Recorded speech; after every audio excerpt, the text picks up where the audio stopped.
अलैकुम। अमर अकबर फुल लारकाना। ये शराब का गुत्ता खुला हुआ है। कोरोना वायरस उरूज पे लारकाना में। ईद का तीसरा दिन है। ये शराब का गुत्ता खुला हुआ है। इस वक्त गाड़ियाँ ये सारे आप देखें, रोड ब्लॉक हैं। सामने दड़ी थाना है, उस तरफ मार्केट थाना है। ये आप शराब के दुकान पर रश देखें, ये रश है। अस्सलाम वालेकुम साईं, शराब के दुकान पे रश है। हाँ और पुलिस में आपको वायरलेस है? नहीं, फिर वायरलेस क्यों उठाई आपने? दोस्त की है। दोस्त की वायरलेस है।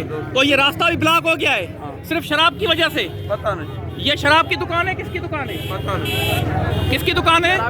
आपको पता नहीं है किसकी दुकान है? शराब की दुकान पे रश है। ईद का तीसरा दिन है।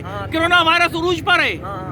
अमर अकबर फुल लारकाना सीएम सिंध से सवाल पूछ रहा है। मैं सीएम सिंध से सवाल पूछ रहा हूँ, सर लारकाना सिंध में है या इलाका गैर में? लारकाना सिंध में है या इलाका गैर में? क्या कोरोना के ये शराब पे रश है? इतनी रश शराब पर? दोनों थाने सामने, मार्केट थाना और दड़ी थाना सामने, जी बिल्कुल। और वहाँ पर शराब की दुकान पे रश, रास्ते ब्लॉक हैं। बिल्कुल। Thank you ji. Amar Akbar full Larkana.